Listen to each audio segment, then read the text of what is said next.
नमस्कार दोस्तों, स्वागत है आपका हमारे चैनल स्टडी विथ पीके में। दोस्तों, आपकी आगामी एग्जाम के लिए आज हम लेकर आए हैं बहुत ही महत्वपूर्ण प्रश्नों के संग्रह का प्रैक्टिस सेट। जी हाँ दोस्तों, ये क्वेश्चन आपके एग्जाम के लिए बहुत ज़्यादा इंपॉर्टेंट होने वाले हैं दोस्तों। यहाँ से जितने भी क्वेश्चन आपको दोस्तों हमारे मॉडल पेपर में देखने को मिलते हैं, प्रैक्टिस सेट में देखने को मिलते हैं, यहाँ से दोस्तों क्वेश्चन आपको आपके एग्जाम में जरूर देखने को मिलेंगे। तो दोस्तों हर एक वीडियो आपके लिए बहुत ज़्यादा इंपॉर्टेंट हो जाता है। तो दोस्तों वीडियो को अंत तक जरूर देखेगा, और अगर आप चैनल को पहली बार देख रहे हैं तो चैनल को सब्सक्राइब कर लीजिए। तो चलिए दोस्तों, बिना किसी देरी के स्टार्ट करते हैं वीडियो। देखते हैं पहला प्रश्न क्या है। पहला प्रश्न दोस्तों आपका, आत्मनिर्भर भारत अभियान के अंतर्गत केंद्र सरकार द्वारा आत्मनिर्भर भारत सप्ताह कब से कब तक मनाया गया। मोस्ट आईएमपी क्वेश्चन दोस्तों, ये क्वेश्चन आपको एग्जाम में जरूर पूछा जाएगा। ठीक है, याद रखिएगा दोस्तों कि भारत सरकार के आत्मनिर्भर भारत अभियान के अंतर्गत आत्मनिर्भर भारत सप्ताह जो दोस्तों वो 7 से 14 अगस्त 2020 तक मनाया गया। ठीक है, याद रखिएगा, अगर एग्जाम में पूछा जाता है तो आपको पता होना चाहिए कि 7 से 14 अगस्त तक मनाया गया था। ठीक है, मोस्ट आईएमपी क्वेश्चन होगा दोस्तों आपके एग्जाम के लिए। नेक्स्ट क्वेश्चन है, मध्य प्रदेश में कोयला किस समूह की चट्टानों में पाया जाता है। बहुत अच्छा क्वेश्चन है, एमपीजीके के अंतर्गत ये क्वेश्चन आपको जरूर देखने को मिलेगा दोस्तों कि मध्य प्रदेश में कोयला किस समूह की चट्टानों में पाया जाता है। ठीक है, तो दोस्तों याद रखिएगा कि मध्य प्रदेश में जो कोयला है ना, वो मुख्यतः गोंडवाना समूह, ठीक है, गोंडवाना कल्प समूह की चट्टानों में पाया जाता है। याद रखिएगा, तो ऑप्शन नंबर सी आपका आंसर हो जाएगा। ठीक है, और दोस्तों इस क्षेत्र को मुख्यतः दो भागों में बांटा गया है। पहला है आपका विंध्य कोयला क्षेत्र, और दूसरा है आपका सतपुड़ा कोयला क्षेत्र। ठीक है, क्वेश्चन नंबर 3 है, एल नीनो है। आपको बताना है एल नीनो क्या है। चार ऑप्शन है, ए बी सी डी में से इन्हीं में से बताना है आपको कि एल नीनो क्या है। ठीक है, तो याद रखिएगा कि एल नीनो जो है वो एक गर्म जलधारा है जिसके आगमन पर सागरीय जल का तापमान सामान्य से, ठीक है, सामान्य ताप से 3 से 4 डिग्री तक बढ़ जाता है। ठीक है, तो याद रखिएगा दोस्तों ये क्या है, एक उष्ण समुद्री धारा है। ठीक है, तो ऑप्शन नंबर ए आपका आंसर हो जाएगा। क्वेश्चन नंबर 4 है, निम्न में से कौन सी अक्षांश रेखा मध्य प्रदेश से गुजरती है। बहुत अच्छा क्वेश्चन है एग्जाम के लिए। निम्न में से कौन सी अक्षांश रेखा मध्य प्रदेश से गुजरती है। चार ऑप्शन दिए गए आपको, ए बी सी और डी। इन्हीं में से बताना है आपको कि वो कौन सी रेखा है। तो याद रखिएगा, कर्क रेखा, ऑप्शन नंबर सी आपका आंसर हो जाएगा। कर्क रेखा मध्य प्रदेश के मध्य से होकर गुजरती है। ठीक है, और सभी को पता है दोस्तों कि यह रेखा जो है वो मध्य प्रदेश राज्य के 14 जिलों से होकर गुजरती है। ठीक है ना, याद रखिएगा, ऑप्शन नंबर सी आपका आंसर हो जाएगा, कर्क रेखा।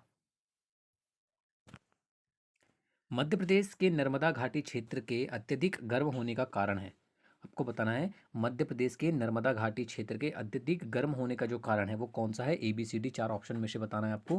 ठीक है, तो याद रखिएगा कि मध्य प्रदेश के नर्मदा घाटी क्षेत्र का जो अत्यधिक गर्म होने का कारण है वो है दोस्तों आपका कर्क रेखा के समीप होने के कारण।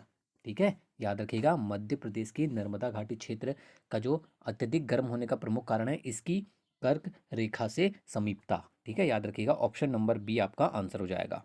और दोस्तों आपको पता होना चाहिए कि इस क्षेत्र में ग्रीष्म ऋतु अत्यधिक गर्म तथा शीत ऋतु साधारण ठंडी होती है। ठीक है ना, याद रखिएगा। चलिए आगे बढ़ते हैं।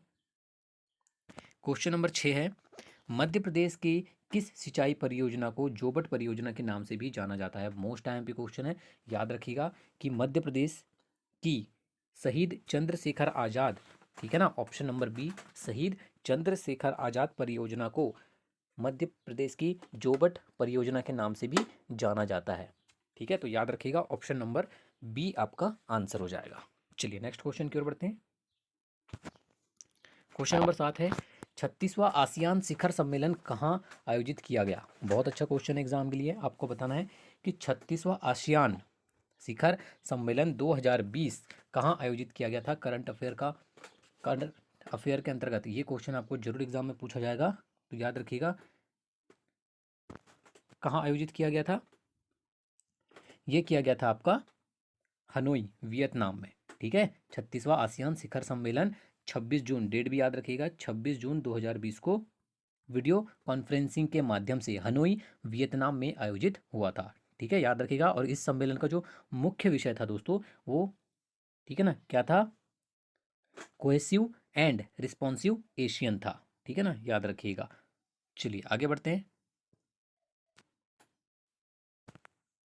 वर्ष 2020 में केंद्र सरकार ने देश की कितनी झीलों वेटलैंड को रामसर साइट घोषित किया? क्वेश्चन नंबर 8 बताना है आपको। वर्ष 2020 में केंद्र सरकार ने देश की कितनी झीलों को रामसर साइट घोषित किया है? क्वेश्चन नंबर 8 है आपका। बहुत ही इंपॉर्टेंट क्वेश्चन एग्जाम के लिए, याद रखिएगा। 28 जनवरी 2020 को केंद्र सरकार ने देश की महत्वपूर्ण 10 झीलों को रामसर साइट घोषित किया, ठीक है, याद रखिएगा। जिसमें उत्तर प्रदेश की, ठीक है, आपको ये भी पता होना चाहिए कि जिसमें उत्तर प्रदेश की 6, पंजाब की 3 और महाराष्ट्र की 1 झील शामिल है, ठीक है, याद रखिएगा। चलिए आगे बढ़ते हैं। क्वेश्चन नंबर 9 है, इलेक्ट्रॉनिक मीडिया के माध्यम से भारत के नागरिकों को सभी सरकारी सेवाएं उपलब्ध कराने के लिए भारत सरकार की एक पहल है। आपको बताना है कि उस पहल का नाम क्या है। 4 ऑप्शन दिए गए आपको, ए, बी, सी और टी, ठीक है। तो दोस्तों वो पहल कौन सी है, अगर एग्जाम में पूछा जाता है तो याद रखिएगा, राष्ट्रीय ई गवर्नेंस योजना। राष्ट्रीय ई गवर्नेंस योजना NEGP भारत सरकार द्वारा एक पहल है जिसमें इलेक्ट्रॉनिक मीडिया के माध्यम से भारत के नागरिकों को सभी सरकारी सेवाएं उपलब्ध कराई जाएगी, ठीक है ना, याद रखिएगा। नेक्स्ट क्वेश्चन देखते हैं। क्वेश्चन नंबर 10 है, मध्य प्रदेश बाल संरक्षण आयोग का मुख्यालय कहाँ स्थित है? मोस्ट IMP क्वेश्चन है, आपको बताना है मध्य प्रदेश बाल संरक्षण आयोग का मुख्यालय कहाँ पर स्थित है। काफी बार एग्जाम में ये क्वेश्चन आपको देखने को मिलेगा, ठीक है ना। तो याद रखिएगा, मध्य प्रदेश बाल संरक्षण आयोग का जो मुख्यालय दोस्तों वो भोपाल में स्थित है, ठीक है। ऑप्शन नंबर सी आपका आंसर हो जाएगा, याद रखिएगा। और इस आयोग का जो गठन है, ठीक है, इस आयोग का गठन बाल अधिकार संरक्षण अधिनियम 2005 के अंतर्गत वर्ष 2007 में किया गया, ठीक है ना, याद रखिएगा। चलिए नेक्स्ट क्वेश्चन की ओर बढ़ते हैं। क्वेश्चन नंबर 11 है, दूध को दही के रूप में खट्टा करना किसका एक उदाहरण है? बहुत अच्छा क्वेश्चन है, आपको बताना है कि दूध को दही के रूप में खट्टा करना किसके उदाहरण के अंतर्गत आता है, ठीक है। तो याद रखिएगा, दूध को दही के रूप में खट्टा करना एक किण्वन का उदाहरण है, ठीक है, किण्वन का एक उदाहरण है। किण्वन में यीस्ट द्वारा ग्लूकोज का अनॉक्सी परिस्थितियों में अपूर्ण ऑक्सीकरण होता है, ठीक है ना, ये भी आपको याद रखना है। तो अगर ये क्वेश्चन एग्जाम में दिखे तो आपको पता होना चाहिए कि दूध को दही के रूप में खट्टा करना किण्वन के एक उदाहरण के अंतर्गत आता है। क्वेश्चन नंबर 12 है, निम्नलिखित कृत्रिम मानव निर्मित पारिस्थितिक तंत्र का एक उदाहरण है, ठीक है। आपको बताना है कि निम्नलिखित में से कौन सा एक कृत्रिम आर्टिफिशियल या मानव निर्मित पारिस्थितिक तंत्र के उदाहरण के अंतर्गत आता है। 4 ऑप्शन दिए गए हैं आपको, ठीक है। तो दोस्तों जो आपका आंसर हो जाएगा, ठीक है, वो है आपका बगीचा, ठीक है। सभी को दोस्तों ऑप्शन पढ़ते ही समझ में आएगा होगा कि बगीचा जो है एक मानव निर्मित पारिस्थितिक तंत्र के उदाहरण है, ठीक है। तो ऑप्शन नंबर ए आपका आंसर हो जाएगा। चलिए आगे बढ़ते हैं। वर्तमान 2020 में मध्य प्रदेश में नगर पंचायतों की कुल संख्या कितनी है? ठीक है, आपको बताना है कि वर्तमान में मतलब 2020 में मध्य प्रदेश में नगर पंचायतों की कुल संख्या कितनी है। यहाँ 2020 की बात बोली जा रही है, ठीक है ना। तो दोस्तों 2020 में मध्य प्रदेश की जो नगर पंचायत है इनकी कुल संख्या जो है दोस्तों वो है 249। ऑप्शन नंबर सी आपका आंसर हो जाएगा, ठीक है ना, याद रखिएगा। भारत में केंद्र राज्य संबंध निर्भर करते हैं। अब आपको बताना दोस्तों कि भारत में केंद्र और राज्य जो के जो संबंध है वो निर्भर करते हैं, ठीक है। आपको 4 ऑप्शन दिए गए हैं, 4, 1, 2, 3, 4। उसके बाद दोस्तों आपको ऑप्शन दिए गए हैं ABCD, इनमें से बताना है कि किस किस पर निर्भर करते हैं, ठीक है। पहला है दोस्तों आपका संवैधानिक प्रावधानों पर, परंपराओं तथा व्यवहारों पर, न्यायिक व्याख्याओं पर, और फिर लास्ट है आपका बातचीत के लिए यंत्र विन्यास पर, ठीक है। तो दोस्तों भारत में केंद्र और राज्य, ठीक है, केंद्र और राज्य के जो संबंध होते हैं दोस्तों वो किस किस पर निर्भर करते हैं, ठीक है।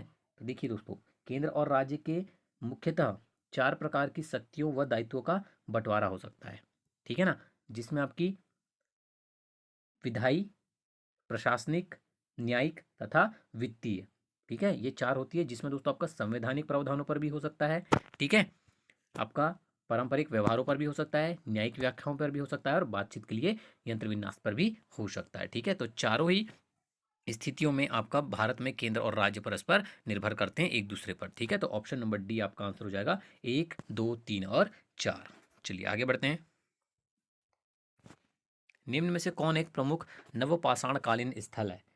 क्वेश्चन नंबर 15 है, आपको बताना है कि निम्नलिखित में से कौन सा एक नवपाषाणकालीन स्थल है, ठीक है। तो वो है दोस्तों आपका ऑप्शन नंबर बी, बेटका की गुफाएं, ठीक है ना। भीम बेटका गुफाएं जो है एक प्रमुख नवपाषाणकालीन स्थल है, ठीक है ना, याद रखिएगा, जो कि मध्य प्रदेश के रायसेन जिले में स्थित है, ठीक है ना। चलिए आगे बढ़ते हैं। 16 नंबर क्वेश्चन है, निम्न में से किसके नाम पर बुंदेलखंड का नाम जेजाक भुक्ति पड़ा। मोस्ट आईएमपी क्वेश्चन है, आपको बताना है कि निम्नलिखित में से किसके नाम पर बुंदेलखंड का जो नाम है वो जेजाक भुक्ति पड़ा। तो अगर एग्जाम में पूछा जाता है तो याद रखिएगा, जय शक्ति के नाम पर ही बुंदेलखंड का नाम जेजाक भुक्ति पड़ा, ठीक है ना। और यह चंदेल वंश का तीसरा राजा था, याद रखिएगा। ऑप्शन नंबर ए आपका आंसर हो जाएगा, जय शक्ति। निम्न में से कौन सा लोकगीत पांडवों की कथा के वर्णन से संबंधित है। ठीक है, आपको बताना है कि वह कौन सा लोकगीत है जो पांडवों की कथा के वर्णन से संबंधित है। 4 ऑप्शन दिए हैं आपको, A B C D, इन्हीं में से बताना है, ठीक है। तो वह लोकगीत जो पांडवों की कथा के वर्णन से संबंधित है वो है आपका पांडवानी गायन, ठीक है। पांडवानी गायन मूलतः पांडवों की कथा से संबंधित है और यह एक एकल नाट्य है, ठीक है ना, याद रखिएगा। और दोस्तों पांडवानी का जो अर्थ होता है वो होता है पांडवाणी, अर्थात पांडव कथा या महाभारत की कथा, ठीक है ना, याद रखिएगा। और ये कथा जो है दोस्तों वो प्रधान तथा देवार जातियों की गायन प्रथा है, ये भी आपको याद रखना है। ऑप्शन नंबर बी आपका आंसर हो जाएगा। भारतीय संविधान के किस अनुच्छेद में राज्य की राजभाषा या भाषाएं अपनाने की प्रक्रिया है। बहुत अच्छा क्वेश्चन है, याद रखिएगा कि भारतीय संविधान के, ठीक है, अनुच्छेद 345 में राज्य की राजभाषा या भाषाएं अपनाने की प्रक्रिया है, ठीक है, याद रखिएगा। ऑप्शन नंबर सी आपका आंसर हो जाएगा, अनुच्छेद 345। निम्न में से किस राजवंश को एल साम्राज्य भी कहा जाता है। मोस्ट आईएमपी क्वेश्चन है, आपको बताना है कि निम्नलिखित में से वह कौन सा साम्राज्य है जिसे एल साम्राज्य भी कहा जाता है, ठीक है। तो वो कौन सा साम्राज्य है, चंद्रवंश, ठीक है। चंद्रवंश को एल वंश या एल साम्राज्य भी कहा जाता था, ठीक है ना। बहुत अच्छा क्वेश्चन है, याद रखिएगा। चलिए आगे बढ़ते हैं। और दोस्तों आपको ये भी पता होना चाहिए कि मनु बैवस्त की पुत्री ईला का विवाह सोमचंद्र से हुआ था और पुत्री के नाम पर ही इनके राज्य का नाम एल साम्राज्य हुआ था, ठीक है, याद रखिएगा, जिसका आदि पुरुष चंद्र था, ठीक है, याद रखिएगा। ऑप्शन नंबर सी आपका आंसर हो जाएगा। अगर एल साम्राज्य पूछा जाता है आपको तो चंद्रवंश आपको पता होना चाहिए। निम्न में से किस युद्ध विजय के अंतर्गत इंदौर, नागपुर व रीवा रियासत पर ब्रिटिश ईस्ट इंडिया कंपनी का अधिकार हुआ।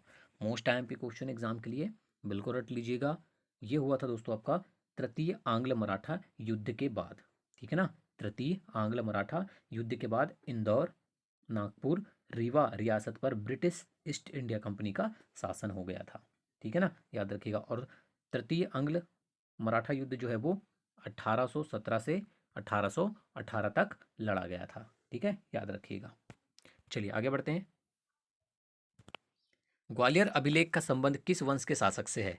बिल्कुल रट के जाइएगा इस क्वेश्चन को। ग्वालियर अभिलेख का जो संबंध है दोस्तों वो है आपका गुर्जर प्रतिहार वंश के शासक से, ठीक है।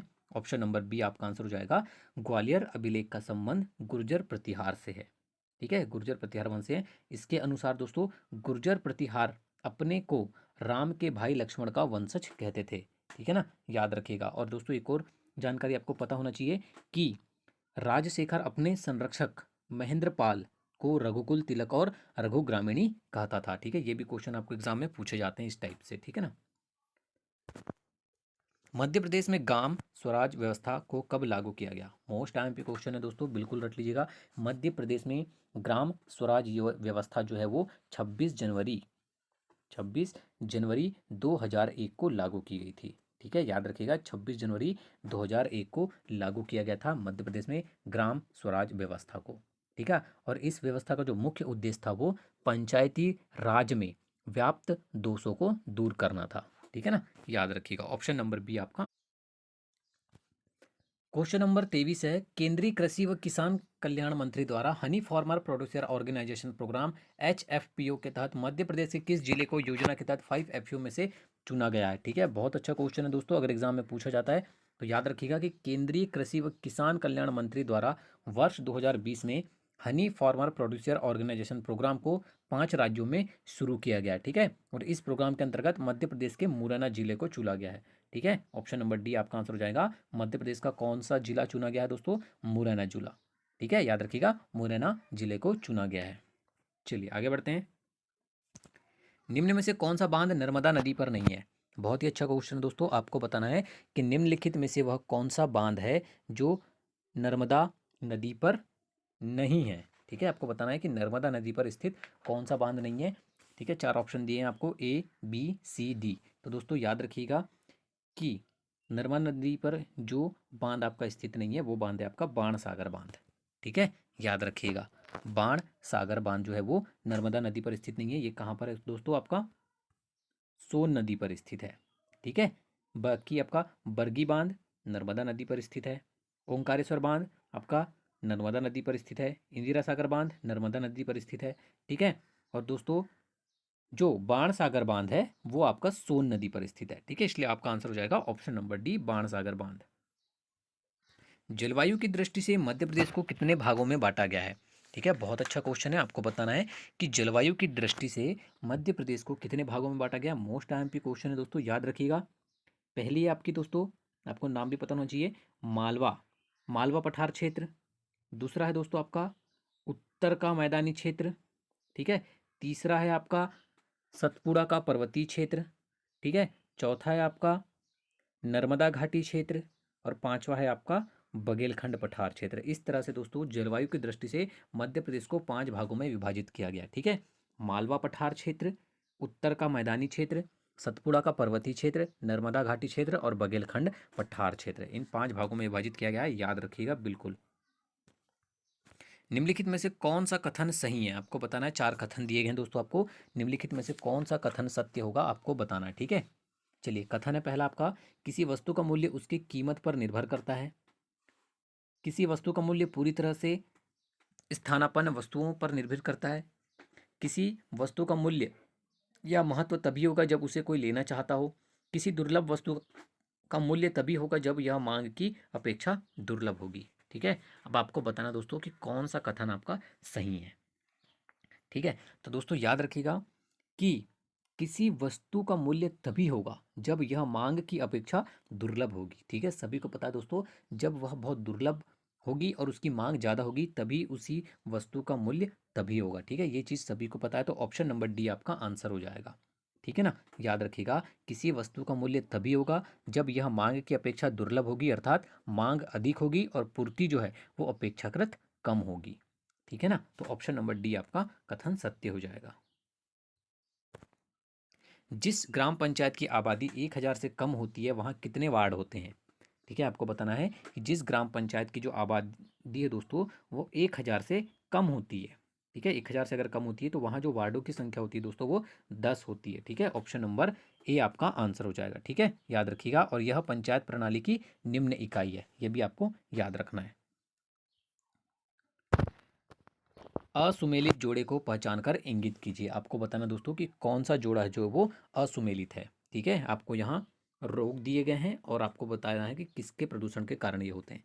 ठीक है, देखिए दोस्तों, इटाई इटाई रोग कैडमियम प्रदूषण, मिनीमाटा रोग पारा प्रदूषण, लॉकनी रोग सीसा प्रदूषण, ब्लू बेबी रोग नाइट्रेट प्रदूषण। देखिए दोस्तों, इटाई इटाई रोग जो है वो कैडमियम प्रदूषण से होता है। ठीक है ना, ये सभी को पता है। ठीक है, मतलब कैडमियम की कमी से होता है। इसके कारण फेफड़ों और गुर्दों अत्यधिक क्षति होती है। ठीक है, दूसरा आपका मिनी माटा रोग। ठीक है, ये पारा, ठीक है, मिनी माटा रोग जो है वो पारे के प्रदूषण के कारण होता है। तीसरा जो है दोस्तों आपका ऑप्शन नंबर सी, ठीक है ना, लॉक निरोग, ये दोस्तों विटामिन डी की कमी से तथा आर्सेनिक की कमी के कारण होता है। ठीक है, तो जो ये है दोस्तों ये आपका असंगत हो जाएगा, असुमेलित हो जाएगा, तो ऑप्शन नंबर सी आपका आंसर हो जाएगा। और जो ब्लू बेबी रोग है वो नाइट्रेट प्रदूषण से होता है, ये भी कथन सत्य है। ठीक है, तो निम्नलिखित में से जो आपका दोस्तों असुमेलित है वो है ऑप्शन नंबर सी, लॉकनी रोग। ये किसके कारण से होता है? ऑर्सेनिक की कमी के कारण से होता है। ठीक है, याद रखिएगा, और विटामिन डी की कमी के कारण होता है। ठीक है ना, याद रखिएगा, और इसे दोस्तों रिकेट्स या सूखा रोग भी कहते हैं। ठीक है, चलिए आगे बढ़ते हैं। रक्षा गाड़ी कारखाना स्थित है, आपको बताना है रक्षा गाड़ी कारखाना कहाँ पर स्थित है। बहुत ही अच्छा क्वेश्चन है दोस्तों, मोस्ट टाइम भी क्वेश्चन है, बिल्कुल रट के जाइएगा। रक्षा गाड़ी कारखाना जो है ये स्थित है आपका मध्य प्रदेश के जबलपुर में। ऑप्शन नंबर डी आपका आंसर हो जाएगा, मध्य प्रदेश के जबलपुर में स्थित है। Consumer to consumer, C to C e commerce का सबसे अच्छा उदाहरण क्या है? मोस्ट आईएमपी क्वेश्चन है दोस्तों, याद रखिएगा। C to C, consumer to consumer e commerce, ठीक है, जो है इसका वो जो है दोस्तों, ठीक है ना, सबसे अच्छा उदाहरण वो है नीलामी, ठीक है। ऑनलाइन नीलामी जो है ऑक्शन, ठीक है ना, इसका सबसे अच्छा उदाहरण है। यदि कोई व्यक्ति कुछ बेचना चाहता है दोस्तों, तो वह इसे नीलामी साइट पर नोट करा देता है और वह व्यक्ति इसकी बोली भी लगा सकता है, ठीक है ना। तो आपका आंसर हो जाएगा ऑप्शन नंबर सी, नीलामी। निम्न में से कौन सी सोशल नेटवर्किंग साइट व्यापार और रोजगार ओरिएंटेड सेवाएं प्रदान करती है? ठीक है, आपको बताना है कि नेटवर्किंग साइट कौन सी है, सोशल नेटवर्किंग साइट जो व्यापार और रोजगार ओरिएंटेड सेवाएं प्रदान करती है। तो याद रखिएगा दोस्तों, वो है आपकी लिंक्ड इन, ठीक है, linked in social networking site व्यापार और रोजगार ओरिएंटेड सेवाएं प्रदान करती है, ठीक है ना। और इसकी स्थापना दोस्तों वर्ष 2002 में रीड हॉफमैन ने की थी, ठीक है, याद रखिएगा। चलिए आगे बढ़ते हैं। ईमेल का जनक किसे कहा जाता है? बहुत अच्छा क्वेश्चन दोस्तों, याद रखिएगा, रेमंड टॉम्स टॉमिल्सन को ईमेल का जनक कहा जाता है, ठीक है, याद रखिएगा, अगर एग्जाम में पूछा जाता है तो आपको पता होना चाहिए। 33 नंबर क्वेश्चन है, मध्य प्रदेश राज्य निर्वाचन आयोग का गठन कब किया गया? बहुत ही अच्छा क्वेश्चन दोस्तों, याद रखिएगा, मध्य प्रदेश राज्य निर्वाचन आयोग का जो गठन है वो वर्ष 1994 में किया गया था, ठीक है। ऑप्शन नंबर बी आपको पता होना चाहिए, ठीक है, वर्ष 1994। संघीय लोक सेवा आयोग का गठन कब किया गया? अब आपको बताना है कि संघीय लोक सेवा आयोग का गठन कब किया गया। तो मोस्ट आईएमपी क्वेश्चन है दोस्तों, याद रखिएगा, भारत सरकार अधिनियम 1919 के अंतर्गत वर्ष 1926 में, भारत सरकार अधिनियम 1919 के अंतर्गत वर्ष 1926 में संघीय लोक सेवा आयोग का गठन किया गया था, ठीक है, याद रखिएगा, ऑप्शन नंबर सी आपका आंसर हो जाएगा। नियंत्रक व महालेखा परीक्षक यानी कैग का मुख्यालय कहाँ पर स्थित है?